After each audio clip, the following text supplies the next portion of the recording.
Welcome to rhythm of learning. ഇന്നത്തെ ക്ലാസ്സിൽ നമ്മൾ പഠിക്കാൻ പോകുന്നത് പ്രീവിയസ് ഇയറിൽ PSC പരീക്ഷകളിൽ ചോദിച്ചിട്ടുള്ള കുറച്ചധികം ചോദ്യങ്ങളും അതിന്റെ ഉത്തരങ്ങളുമാണ്.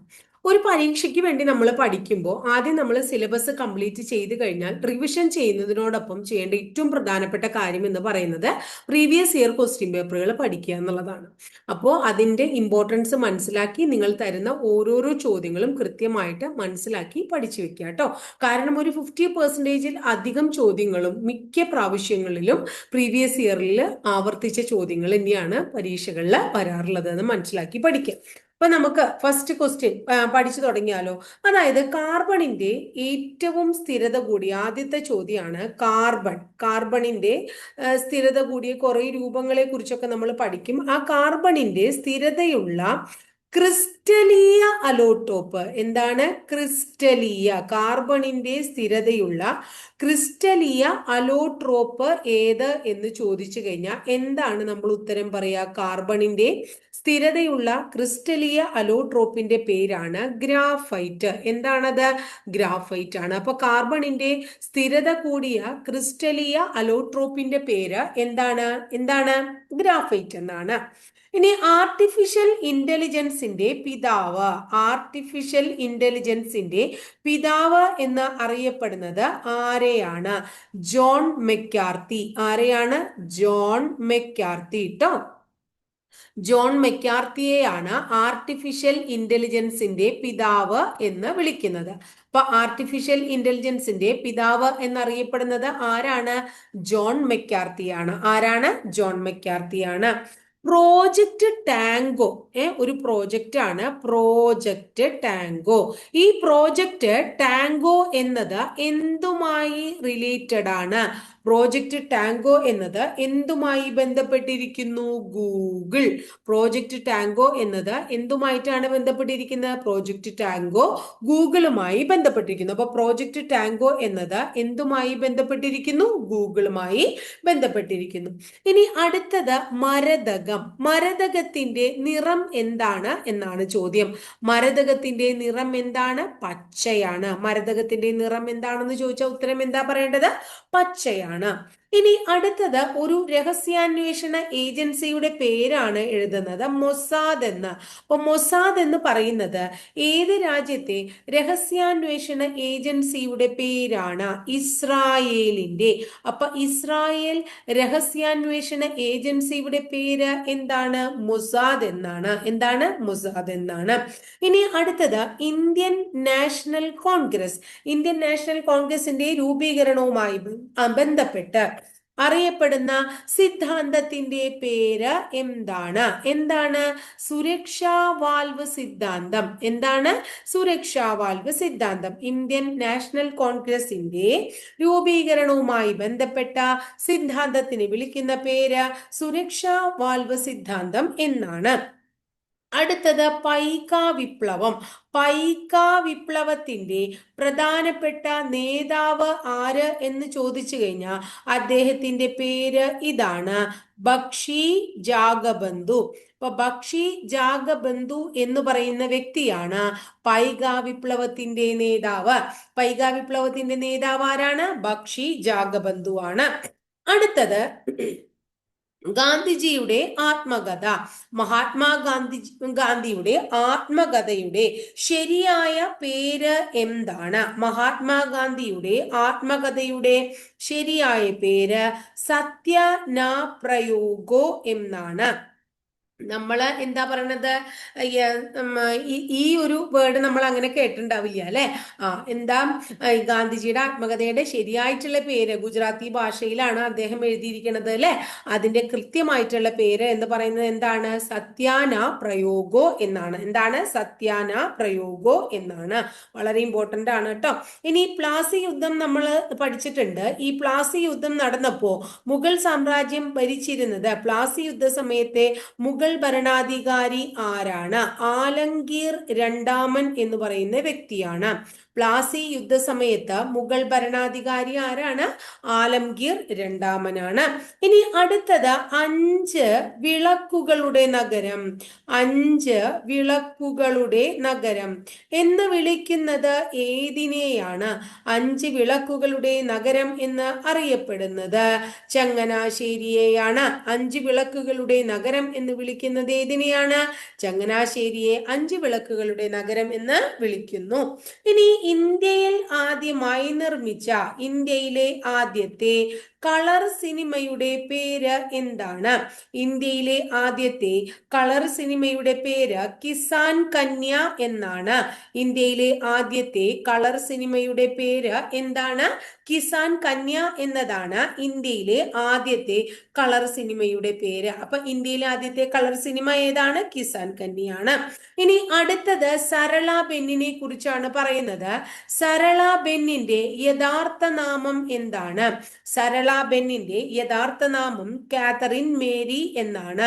സരള ബെന്നിന്റെ യഥാർത്ഥ നാമം എന്താണ്? കാതറിൻ മേരി എന്നാണ് സരള ബെന്നിന്റെ യഥാർത്ഥ നാമം. സരള ബെന്നിന്റെ യഥാർത്ഥ നാമം എന്താണ്? Catherine Mary. ഇന്ത്യയിൽ ഏറ്റവും കൂടുതൽ വരുമാനമുള്ളത് ഏത് ക്ഷേത്രത്തിനാണ്? ഇന്ത്യയിൽ ഏറ്റവും കൂടുതൽ വരുമാനമുള്ള ക്ഷേത്രം ഏത് എന്ന് ചോദിച്ചു കഴിഞ്ഞാൽ ഉത്തരം തിരുപ്പതി ക്ഷേത്രമാണ്. ഇന്ത്യയിൽ ഏറ്റവും കൂടുതൽ വരുമാനമുള്ള ക്ഷേത്രം ഏതാണ്? തിരുപ്പതി വെങ്കടേശ്വര ക്ഷേത്രം എന്ന് പൂർണ്ണമായിട്ട് പറയുകയാണെങ്കിൽ. അടുത്തത് ഒരു ഹിൽ സ്റ്റേഷന്റെ പേരാണ് നമ്മൾ പഠിക്കുന്നത്. ഹിൽ സ്റ്റേഷന്റെ പേര് ഇതാണ്, പച്ചുമർഹി എന്നാണ്. പച്ചുമർഹി എന്ന് പറയുന്ന ഹിൽ സ്റ്റേഷൻ സ്ഥിതി ചെയ്യുന്നത് എവിടെയാണ് എന്നാണ് നമ്മൾ പഠിക്കേണ്ടത്? മധ്യപ്രദേശിലാണ്.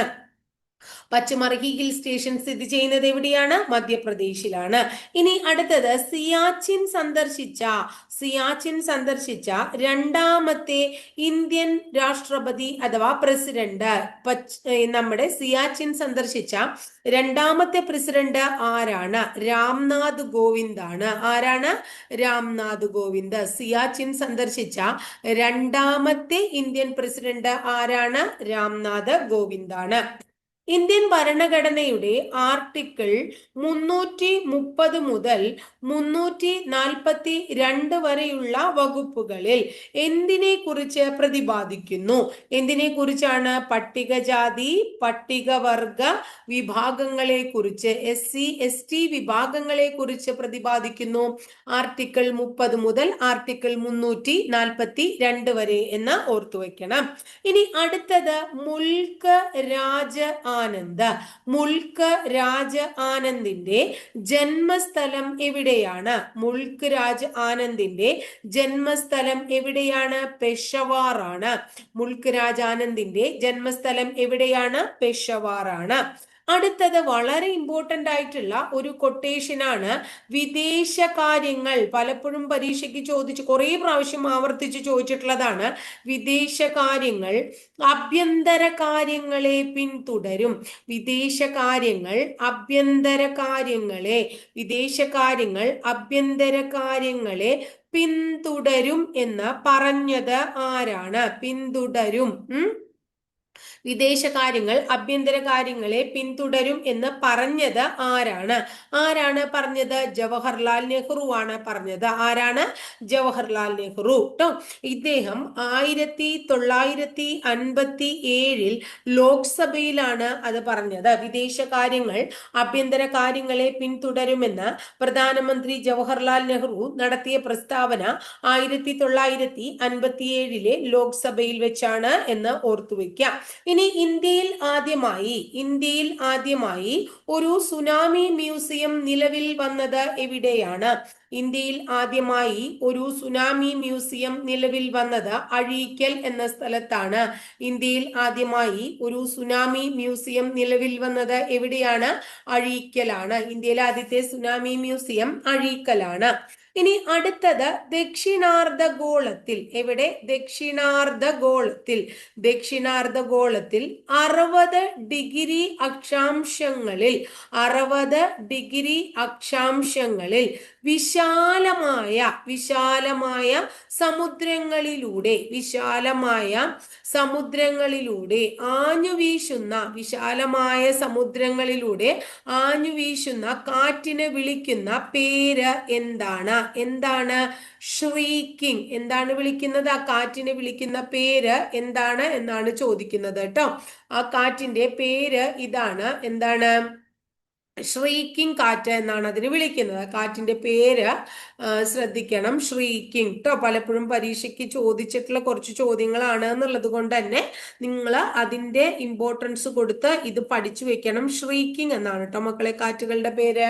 അപ്പൊ ദക്ഷിണാർദ്ധഗോളത്തിൽ ശ്രദ്ധിക്കുക, ദക്ഷിണാർദ്ധഗോളത്തിൽ 60 ഡിഗ്രി അക്ഷാംശങ്ങളിൽ വിശാലമായ സമുദ്രങ്ങളിലൂടെ ആഞ്ഞു വീശുന്ന കാറ്റുകൾക്ക് എന്തു വിളിക്കുന്നു? ഷ്രീക്കിംഗ് കാറ്റുകൾ എന്ന് വിളിക്കുന്നു. ദക്ഷിണാർദ്ധഗോളത്തിൽ 60 ഡിഗ്രി അക്ഷാംശങ്ങളിൽ വിശാലമായ സമുദ്രങ്ങളിലൂടെ ആഞ്ഞു വീശുന്ന കാറ്റുകളെ ഷ്രീക്കിംഗ് കാറ്റുകൾ എന്നാണ് വിളിക്കുന്നത്. ഇനി അടുത്തത് ബ്രിട്ടീഷുകാരുടെ ചൂഷണം. അതായത് ബ്രിട്ടീഷുകാരെ നമ്മുടെ ഇവിടെ ധാരാളം ചൂഷണങ്ങൾ നമ്മളെ ചെയ്തു എന്ന് നമുക്കറിയാം. ബ്രിട്ടീഷ് ചൂഷണം, പടിഞ്ഞാറൻ നാഗരികതയും ബ്രിട്ടീഷ് ചൂഷണവും പടിഞ്ഞാറൻ നാഗരികതയും എങ്ങനെ ഇന്ത്യയെ തകർത്തു എന്നാണ് സാമ്പത്തിക ശാസ്ത്ര പഠനങ്ങളിലൂടെ വ്യക്തമാക്കിയ ശാസ്ത്രജ്ഞൻ ആരാണ്? അദ്ദേഹത്തിന്റെ പേര് രമേശ് ചന്ദ്രദത്താണ്. അപ്പോ രമേശ് ചന്ദ്രദത്ത് എന്ന് പറയുന്നത് ഒരു സാമ്പത്തിക ശാസ്ത്രജ്ഞനാണ് എന്ന് മനസ്സിലാക്കുക. അദ്ദേഹത്തിന്റെ സാമ്പത്തിക ശാസ്ത്ര പഠനത്തിലൂടെ അദ്ദേഹം വ്യക്തമാക്കിയ ഒരു കാര്യത്തെ കുറിച്ചാണ് നമ്മൾ പറയുന്നത്. ബ്രിട്ടീഷുകാരുടെ ചൂഷണവും പടിഞ്ഞാറൻ നാഗരികതയും എങ്ങനെയാണ് ഇന്ത്യയെ സാമ്പത്തികമായി തകർത്തത് എന്ന് സാമ്പത്തിക ശാസ്ത്ര പഠനത്തിലൂടെ രമേശ് ചന്ദ്രദത്ത് വിശദമാക്കി എന്നാണ് പറയുന്നത്.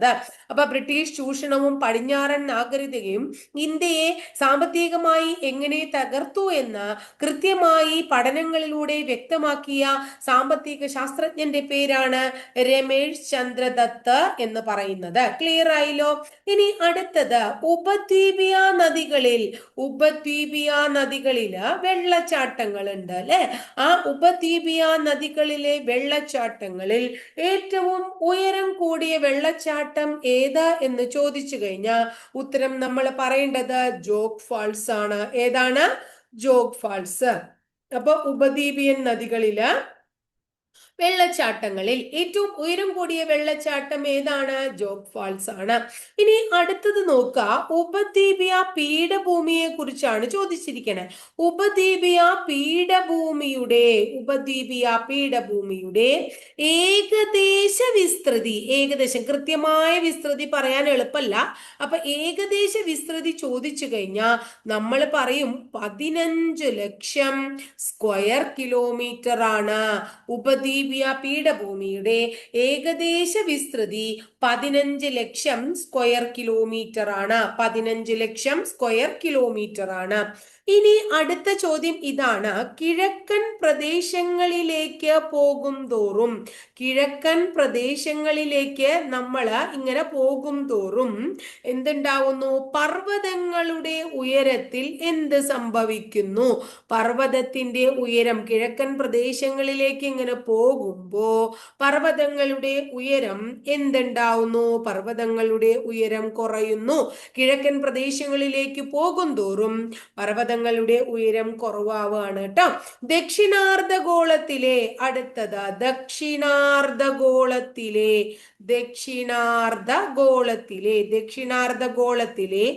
40 ഡിഗ്രി തെക്ക് അക്ഷാംശങ്ങളിൽ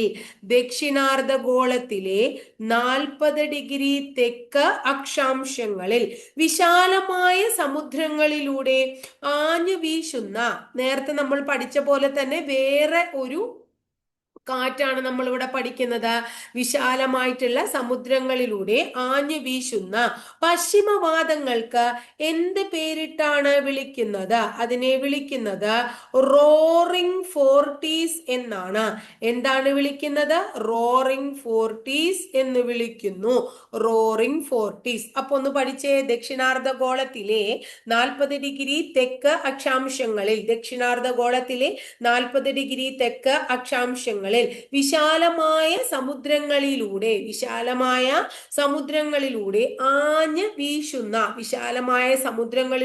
ആഞ്ഞു വീശുന്ന പശ്ചിമവാദങ്ങൾക്ക് വിളിക്കുന്ന പേര് റോറിംഗ് ഫോർട്ടീസ് എന്നാണ്. റോറിംഗ് ഫോർട്ടീസ് എന്നാണ്. അടുത്തത്, ഇന്ത്യയില് ജനസംഖ്യാ കണക്കെടുപ്പ് നടത്താറുണ്ട്. ഇന്ത്യയിൽ ജനസംഖ്യാ കണക്കെടുപ്പ് നടത്തുന്നത് എത്ര വർഷം കൂടുമ്പോഴാണ്? 10 വർഷം കൂടുമ്പോഴാണ്. എത്ര വർഷമാണ്? 10 വർഷം കൂടുമ്പോ. കമ്പനികളുടെ വരുമാനം ഉണ്ടാവുമല്ലോ. ആ കമ്പനികളുടെ അറ്റ വരുമാനത്തിന്മേൽ ചുമത്തുന്ന നികുതി. കമ്പനികളുടെ അറ്റ വരുമാനം എന്ന് പറഞ്ഞാൽ എന്താ ഉദ്ദേശിക്കണേ? ലാഭം. കമ്പനികളുടെ അറ്റ വരുമാനം എന്ന് പറഞ്ഞാൽ ലാഭമാണ്. അത് മനസ്സിലാക്കുക. നിങ്ങള് സംശയമുള്ളവര് മനസ്സിലാക്കി വെക്കുക. കമ്പനിയുടെ അറ്റ വരുമാനം അഥവാ ലാഭത്തിൽ ചുമത്തുന്ന നികുതിക്ക് വിളിക്കുന്ന പേര് കോർപ്പറേറ്റ് നികുതി എന്നാണ്. എന്താണ്? കോർപ്പറേറ്റ് നികുതി എന്നാണ്. ക്ലിയർ ആയോ മക്കളെ? കമ്പനികളുടെ അറ്റ വരുമാനം അഥവാ ലാഭത്തിന്മേൽ ചുമത്തുന്ന നികുതിയെ നമ്മൾ കോർപ്പറേറ്റ് നികുതി എന്നാണ് വിളിക്കുന്നത്. ഇനി അടുത്തത്, റുബായി യാത്ത്. എന്താണ് റുബായി? ഒരു കൃതിയുടെ പേരാണ് റുബായി യാത്ത്. റുബായി യാത്ത് എന്ന കൃതി രചിച്ചത് ആരാണ്? ഒമർ ഖയാം ആണ്. ഒമർ ഖയാം. അപ്പൊ റുബായി യാത്ത് എന്ന കൃതി രചിച്ചത് ആരാണ്? ഒമർ ഖയാം ആണ്. ആരാണ്? ഒമർ ഖയാം. റബ്ബർ കൃഷിക്ക് ഏത് മണ്ണാണ് അനുയോജ്യം? റബ്ബർ കൃഷിക്ക് അനുയോജ്യമായ മണ്ണ് ലാറ്ററൈറ്റ് മണ്ണാണ്. റബ്ബർ കൃഷിക്ക് അനുയോജ്യമായ മണ്ണ് ഏതാണ്? ലാറ്ററൈറ്റ് മണ്ണാണ്. ഇനി അടുത്തത്, സമുദ്രനിരപ്പിൽ നിന്നും ഒരേ ഉയരമുള്ള സ്ഥലങ്ങളെ തമ്മിൽ, സമുദ്രനിരപ്പിൽ നിന്നും ഒരേ ഉയരത്തിൽ വരുന്ന സ്ഥലങ്ങളുണ്ടല്ലോ, ആ ഒരേ ഉയരത്തിൽ വരുന്ന സ്ഥലങ്ങളെ തമ്മിൽ യോജിപ്പിച്ച് വരയ്ക്കുന്ന സാങ്കല്പിക രേഖകൾക്ക് എന്താണ് വിളിക്കുന്നത്? അത്തരം രേഖകളെ വിളിക്കുന്ന പേര് കോണ്ടൂർ രേഖകൾ എന്നാണ്. എന്താണ് രേഖയുടെ പേര്? കോണ്ടൂർ രേഖ. സമുദ്രനിരപ്പിൽ നിന്നും ഒരേ ഉയരത്തിലുള്ള സ്ഥലങ്ങളെ തമ്മിൽ ബന്ധിപ്പിച്ചു വരയ്ക്കുന്ന സാങ്കല്പിക രേഖയ്ക്കാണ് കോണ്ടൂർ രേഖകൾ എന്ന് വിളിക്കുന്നത്. അടുത്തത്, ഒരു വ്യക്തിയുടെ പേരാണ് കല്ലേൻ പൊക്കുടൻ. ആരാണ്? കല്ലേൻ പൊക്കുടൻ എന്ന് പറയുന്ന വ്യക്തി. ഈ കല്ലേൻ പൊക്കുടൻ എന്ന് പറയുന്ന വ്യക്തി ജനിച്ചത് എവിടെയാണ് എന്നാണ്. കണ്ടൽക്കാടുകളുമായി ബന്ധപ്പെട്ടിട്ടുള്ള ആളാണ്. പഴയങ്ങാടി. അപ്പൊ കണ്ടൽക്കാടാവുമ്പോ നമുക്കറിയാം എവിടെയത്? കണ്ണൂരാണ്. അപ്പൊ കല്ലേൻ പൊക്കുടന്റെ ജന്മസ്ഥലം എവിടെയാണ്? കണ്ണൂരില് പഴയങ്ങാടിയാണ്. ഏറ്റവും അവസാനത്തെ മലബാർ രാഷ്ട്രീയ സമ്മേളനം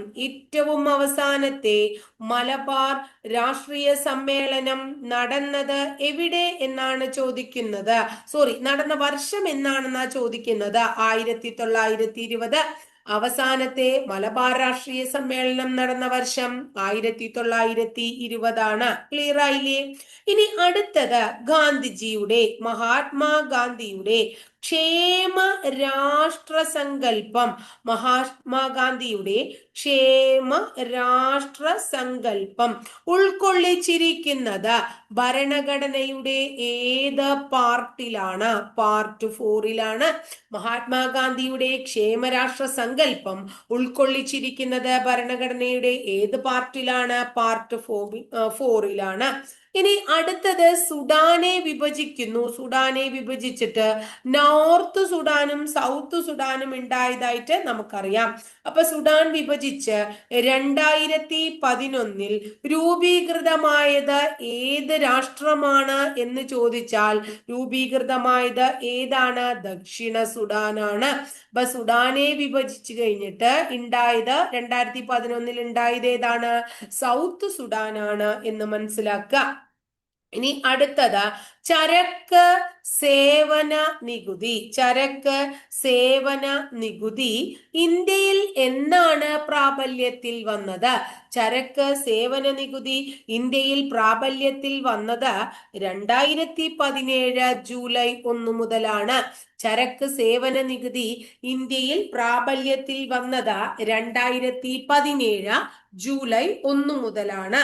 അടുത്തത് ഒരു കൊട്ടേഷൻ ആണ്. ആഗോള ആദരവ്. ആഗോള ആദരവ് പിടിച്ചു പറ്റുന്ന. ആഗോള ആദരവ് പിടിച്ച് പറ്റുന്ന ഏക ഭരണ സംവിധാനം. ഏക ഭരണ സംവിധാനം. ആഗോള ആദരവ് പിടിച്ചു പറ്റുന്ന ഏക ഭരണ സംവിധാനം ജനാധിപത്യമാണ് എന്ന് അഭിപ്രായപ്പെട്ടത് ആരാണ്? ജനാധിപത്യമാണ് എന്ന് അഭിപ്രായപ്പെട്ടത് അമർത്യ സെന്നാണ്. അമർത്യ സെന്നാണ്. ആഗോള ആദരവ് പിടിച്ചുപറ്റുന്ന ഏക ഭരണ സംവിധാനം ജനാധിപത്യമാണ് എന്ന് ആരാണ് അഭിപ്രായപ്പെട്ടത്? അമർത്യ സെന്നാണ്. അടുത്തത് എസ് ടി പിയിലെ ഒരു മോൾ വാതകത്തിന്റെ വ്യാപ്തം എത്രയാണ്?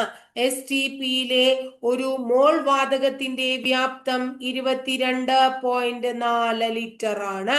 എസ് ടി പിയിലെ ഒരു മോൾ വാതകത്തിന്റെ വ്യാപ്തം 22.4 ലിറ്റർ ആണ്.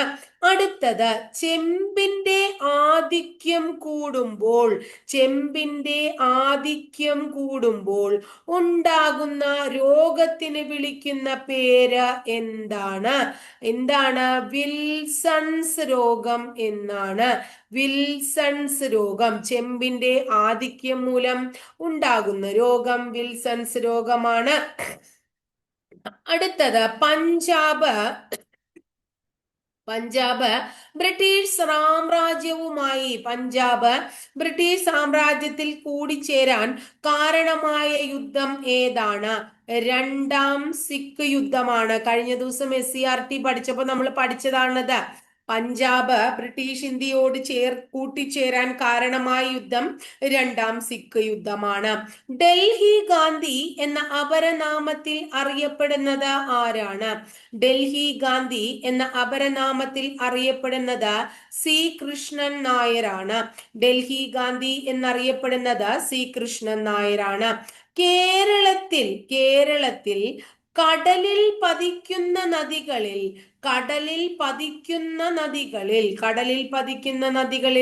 ഏറ്റവും ചെറിയ നദി ഏതാണ്? കേരളത്തിൽ കടലിൽ പതിക്കുന്ന നദികളിൽ ഏറ്റവും ചെറിയ നദി രാമപുരം പുഴയാണ്. ഏതാണ്? രാമപുരം. കേരളത്തിൽ കടലിൽ പതിക്കുന്ന നദികളിൽ ഏറ്റവും ചെറുത് രാമപുരം പുഴയാണ്. അടുത്തത് ചാക്യാർ കൂത്ത്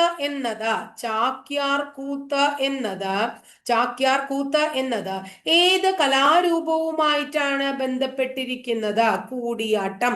ചാക്യാർ കൂത്ത് കൂടിയാട്ടവുമായിട്ട് ബന്ധപ്പെട്ടിരിക്കുന്ന ഒരു കലാരൂപമാണ്. അടുത്തത് കുതിരമാളിക പണി കഴിപ്പിച്ചത് ഏത് തിരുവിതാംകൂർ ഭരണാധികാരിയാണ്? കുതിരമാളിക പണി കഴിപ്പിച്ച തിരുവിതാംകൂർ ഭരണാധികാരി സ്വാതി തിരുനാളാണ്. ആരാണ്? സ്വാതി തിരുനാളാണ് കുതിരമാളിക പണി കഴിപ്പിച്ച തിരുവിതാംകൂർ ഭരണാധികാരി നോർക്ക. അടുത്തത് ക്ഷാമമന്ത്രി എന്ന പേരിൽ അറിയപ്പെടുന്ന കേന്ദ്ര ഭക്ഷ്യമന്ത്രി ആരാണ്? ക്ഷാമമന്ത്രി എന്ന പേരിൽ അറിയപ്പെടുന്ന കേന്ദ്ര ഭക്ഷ്യമന്ത്രിയുടെ പേര് KM മുൻഷിയാണ്. ക്ഷാമമന്ത്രി എന്ന പേരിൽ അറിയപ്പെടുന്ന കേന്ദ്ര ഭക്ഷ്യമന്ത്രി KM മുൻഷിയാണ്. അടുത്തത് നോക്കുക. ഗാലപ്പഗോസ് ദ്വീപ് സ്ഥിതി സ്ഥിതി ചെയ്യുന്നത് ഏത് സമുദ്രത്തിലാണ്? ഗാലപ്പഗോസ് ദ്വീപ് സ്ഥിതി ചെയ്യുന്നത് പസഫിക് സമുദ്രത്തിലാണ്. ഗാലപ്പഗോസ് ദ്വീപ് സ്ഥിതി ചെയ്യുന്നത് പസഫിക് സമുദ്രത്തിലാണ്.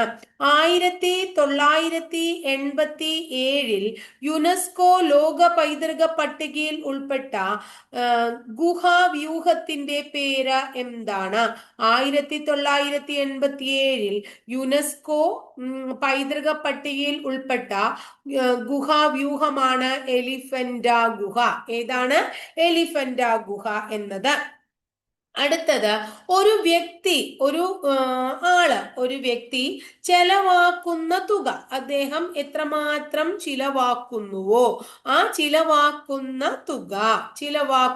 തുകയെ ദാരിദ്ര്യരേഖയുടെ മാനദണ്ഡമായി എന്തായിട്ട് മാനദണ്ഡമായി കണക്കാക്കാൻ നിർദ്ദേശം നൽകിയ കമ്മിറ്റി ആരാണ്? അങ്ങനെ കണക്കാക്കാൻ നിർദ്ദേശിച്ച കമ്മിറ്റിയുടെ പേരാണ് സുരേഷ് ടെണ്ടുൽക്കർ കമ്മിറ്റി. എന്നാണ് ടെണ്ടുൽക്കർ കമ്മിറ്റി. അപ്പൊ നോക്കിയേ, സുരേഷ് ടെണ്ടുൽക്കർ കമ്മിറ്റി ദാരിദ്ര്യരേഖയുമായി ബന്ധപ്പെട്ട കമ്മിറ്റിയാണ് എന്ന് ഓർക്കുക. അദ്ദേഹം പറഞ്ഞത് എന്താണ്? ഒരു വ്യക്തി എത്രമാത്രം തുക ചെലവാക്കുന്നുവോ ആ തുകയെ ദാരിദ്ര്യരേഖയുടെ മാനദണ്ഡമായിട്ട് കണക്കാക്കണം എന്നാണ് ആര് പറഞ്ഞത്? സുരേഷ് ടെണ്ടുൽക്കർ കമ്മിറ്റി പറഞ്ഞത്. ഇനി ഇന്ത്യയിലുണ്ടായ കാർഷിക ഉൽപ്പന്നങ്ങളുടെ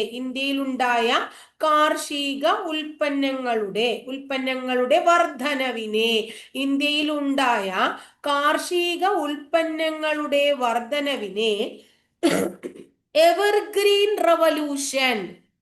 എന്താണ് എവർഗ്രീൻ റവല്യൂഷൻ എന്ന് ആരാണ് വിശേഷിപ്പിച്ചത്? ഇന്ത്യയിലുണ്ടായ കാർഷിക ഉൽപ്പന്നങ്ങളുടെ വർധനവിനെ എവർഗ്രീൻ റവല്യൂഷൻ എന്ന് വിശേഷിപ്പിച്ചത് ഡോക്ടർ എം.എസ്. സ്വാമിനാഥനാണ്. ഇന്ത്യയിലുണ്ടായ കാർഷിക ഉൽപ്പന്നങ്ങളുടെ വർധനവിനെ എവർഗ്രീൻ റവല്യൂഷൻ എന്ന് വിശേഷിപ്പിച്ചത് ഡോക്ടർ എം.എസ്. സ്വാമിനാഥനാണ്. അടുത്തത് നോക്കുക, മിതവ്യയ ദിനം എന്നാണ് എന്ന് ചോദിക്കണേ. മിതവ്യയ ദിനം എന്നറിയോ? ഒക്ടോബർ 30 കേട്ടോ. മിതവ്യയ ദിനം എന്നാണ്? ഒക്ടോബർ 30. അടുത്തത്, ആരുടെ പ്രസിദ്ധീകരണത്തിന്റെ പേരാണ് ബംഗദർശൻ? ബംഗദർശൻ ആരുടെ പ്രസിദ്ധീകരണമാണ്? ബങ്കിം ചന്ദ്ര ചാറ്റർജി. ആരാണ് ബംഗദർശൻ പ്രസിദ്ധീകരിച്ചത്? ബങ്കിം ചന്ദ്ര ചാറ്റർജിയുടെ പ്രസിദ്ധീകരണമാണ് എന്ത്? ബംഗദർശൻ എന്നത്. അപ്പൊ നമ്മള് 50 ക്വസ്റ്റ്യൻ ആട്ടോ മക്കളെ പഠിച്ചത്. അപ്പൊ നമ്മൾ പ്രീവിയസ് ഇയറിൽ ഓരോ ദിവസവും പഠിക്കുന്നത്, അങ്ങനെ പ്രീവിയസ് ഇയറിന്റെ ക്ലാസ്സുകളിൽ നമ്മൾ 50 ക്വസ്റ്റ്യൻ. അപ്പൊ കഴിഞ്ഞ ദിവസം നമ്മൾ ഇട്ടത് കറണ്ട് അഫയേഴ്സിന്റെ ക്ലാസ് ആയിരുന്നു, അതിനു മുമ്പ് SCERT ആയിരുന്നു. അപ്പൊ നാളെ ഇനി SCERT ക്ലാസ് അപ്ലോഡ് ചെയ്യാട്ടോ. അപ്പൊ നമ്മൾ ഓരോന്നും ഇന്ന് 50 എണ്ണം നമ്മൾ പഠിച്ചു. ഓരോന്നും അതിൻ്റെതായിട്ടുള്ള ഗൗരവത്തിൽ എടുക്കാനായിട്ട് നിങ്ങൾ ശ്രമിക്കുക. പഠിക്കണത് വളരെ ഇമ്പോർട്ടൻസ് കൊടുത്ത് പഠിക്കണ കാര്യങ്ങൾക്ക്. കാരണം എന്തുകൊണ്ടാച്ചാൽ ഇനി നമുക്ക് അധികം സമയമൊന്നുമില്ല. പരീക്ഷ അടുക്കാറായിട്ടുണ്ട്. ഡേറ്റ് വന്നു കഴിഞ്ഞാൽ പിന്നെ നമുക്ക് ആകെ കൂടി ഒരു വെപ്രാളായിരിക്കും. അപ്പൊ ഇന്ന് നമ്മള് 50 കണ്ടോ, ഇത്രയധികം ക്വസ്റ്റ്യൻസ് നമ്മൾ പഠിച്ചു അല്ലെ. കാർബണിന്റെ ക്രിസ്റ്റലിയ അലോട്ടോപ്പ് തുടങ്ങി ഇത്രയധികം ക്വസ്റ്റ്യൻസ് നമ്മൾ പഠിച്ചിട്ടുണ്ട്. അപ്പോൾ പഠിച്ച കാര്യങ്ങളൊക്കെ ഭംഗിയായിട്ട് നിങ്ങൾ ഓർത്തു വെച്ച് ഭംഗിയായിട്ടത് അറിയാത്ത കാര്യങ്ങൾ സംശയമുള്ളതുണ്ടെങ്കിൽ എഴുതി വെച്ച് മുന്നോട്ട് പോവാട്ടോ. അത്രയേ ഉള്ളൂ. ടീച്ചറെ ക്ലാസ് ഇഷ്ടപ്പെടാൻ ഒന്ന് ലൈക്ക് ചെയ്യുക, ഇഷ്ടപ്പെട്ട ക്ലാസ്സുകൾ കൂട്ടുകാരിലേക്ക് ഷെയർ ചെയ്യുക.